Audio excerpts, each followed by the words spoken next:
What is up, YouTube? DG Whips here. Oh, my eyes cannot adjust to this. What is up, YouTube? DG Whips here, back again with another video. Today we're going to be talking about, should I get the VQ35 DE or should I get the VQ37 HR engine?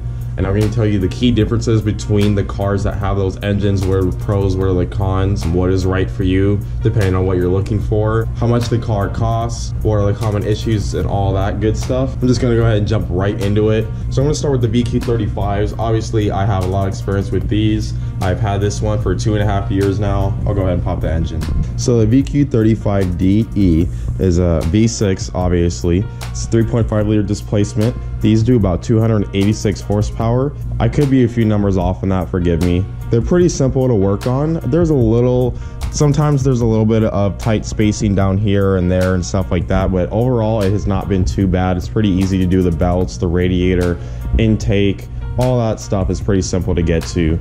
Suspension is pretty simple as well. These engines are overall reliable, but there are a few common issues that you need to worry about.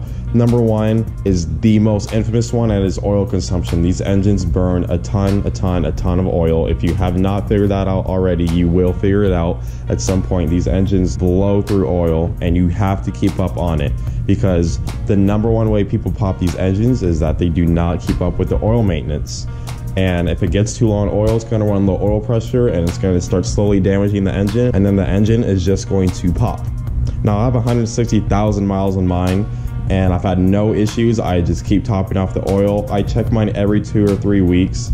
It usually goes through a quart of oil every month or every like 1,200 miles, I would say.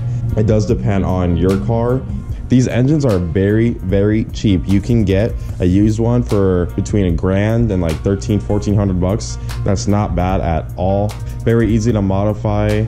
Parts are super easy to come by. They're super cheap. You can just get OEM parts from Hitachi. You can see right here, Hitachi makes the throttle body. They make a lot of the sensors and stuff like that, and they're OEM. Nissan has Hitachi make the parts for them. So you can actually get basically dealership parts and just order it from the brand Hitachi, and you will get the same thing for like 1/3 of the cost the dealership would charge you. Now, if you want to modify this engine, again, it's very simple. A lot of stuff bolts on. The exhaust is pretty simple to do unless you're doing headers. Headers are a pain in the ass on both cars, but these stock blocks are actually, they can only handle a certain amount of power. They can only go up to like 400 horsepower reliably and a little less torque. I believe the torque is actually what will kill the engine if you go crazy. So if you're going boost, do not have too much torque in a lower RPM range. That will kill the rods and pistons. But this is overall a cheaper platform. The cars are cheaper. Their cars, the 350Zs and G35s, you can get them between 4 and 7 and 8 grand, depending on the shape, what kind of transmission, what model, what year, and all that. So this is the more budget-friendly option for sure. If you're just getting out of high school or in college and you want a cool car that's cheap and easy to work on and modify and still has a decent amount of power, 286 horsepower is not bad at all. That's a lot faster than Civics, Miatas, BRZs, all those cars. You will be leaving those in the dust for sure. Now, you're not going to be beating no V8s, but this is definitely no grocery getter. The styling with the DEs, these look really good for the time being, and I think these kept up with the time pretty well. This does not look like a 2003 design. Sorry about the jack being in the way. This does not look like a 2003 design at all. This looks like a 2010, 2011, 2012, and a lot of people think this is a newer car.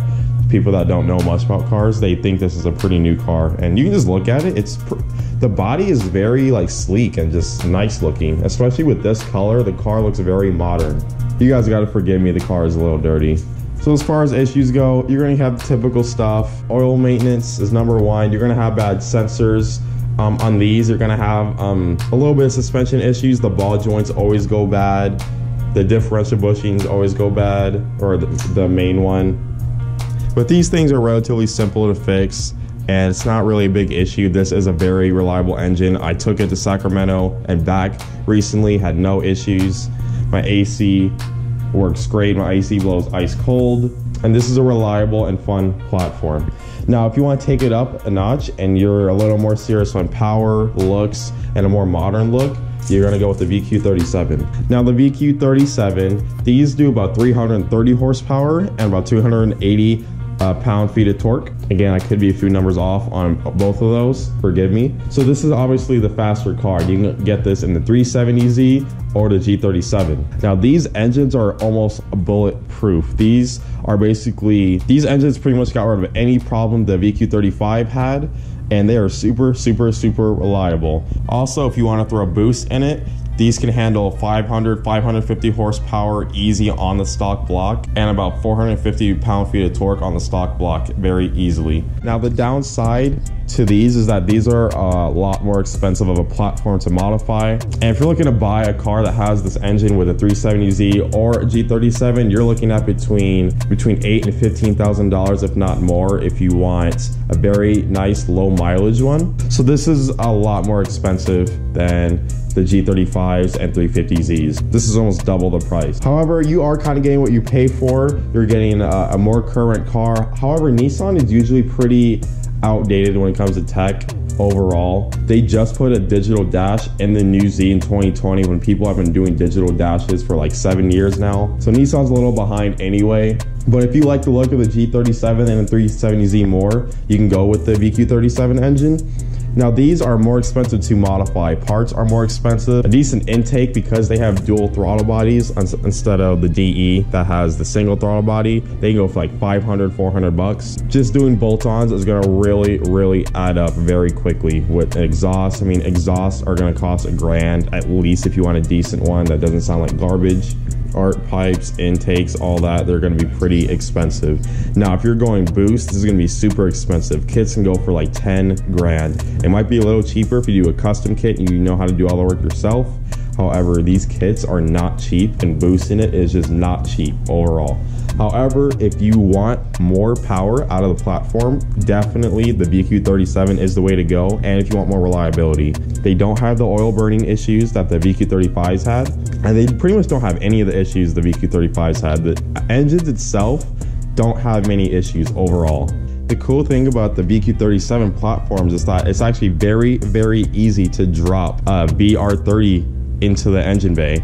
It sits on the stock motor mounts. You can use the same manual transmission, and just a few modifications, you can swap it pretty easily. I will link Noor.tm. I hope I'm saying his name right. He's actually almost done with his swap. He got it started. It's not running properly, but he's got it started, and the swap was overall pretty easy. Engine swap wise anyway. And that's actually a swap I'm gonna be doing. So if you guys want to see that on this channel, click subscribe right now. So when I do start, you will be the first to see it. I do want to get that build into SEMA. So to summarize the key differences between the 35 and the 37, the 37 is obviously faster.